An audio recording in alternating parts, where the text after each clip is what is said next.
Good morning. High, আমি জয়িতা আর তোমাদের সবাইকে জানাই very very good morning. Morning নয়, আমার তো এখানে আফটারনুন হয়ে গেছে। মানে আজ আমি ঘুম থেকে উঠতে অনেকটা লেট করে ফেলেছি। ঘুম থেকে উঠেই প্রথমেই বিছানা গুছিয়ে তারপরেই আমি ব্রাশ করে নিই। আর আজ আমি একটু যাব পুজো দিতে, কারণ আজ হচ্ছে মঙ্গলবার। আর তোমরা জানোই যে মঙ্গলবারে কী পুজো হয়। হ্যাঁ, বজরংবলির পুজো। তো আমাদের এখানেই আশেপাশে একটা বজরংবলির মন্দির আছে, তো আজ ঠিক করেছিলাম সেখানেই যাব একটু পুজো দিতে। পুজো কমপ্লিট করে হনুমান চালিসা পড়েই তারপর আমি বাড়ি ফিরে আসি। আর আজ ঠিক করলাম যে একটু চুলটা কালার করা যাক। তো মানে কালার করার পর সেটা এতটাই জঘন্য হয়েছে যে আমাকে নেক্সট দিন আবার ব্ল্যাক করতে হবে। যাই হোক, প্রথমে তোমরা দেখেই নাও কি জঘন্য লাগছে। হ্যাঁ জানি ফিল্টারে হয়তো ভালো লাগবে, বাট যাচ্ছে তাই। তো যাই হোক, কালারটা প্রথমে আমি হাতে করেই লাগিয়ে ফেলি।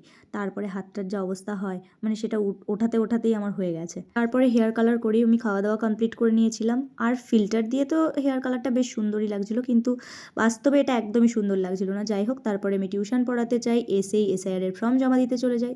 That's it, tata.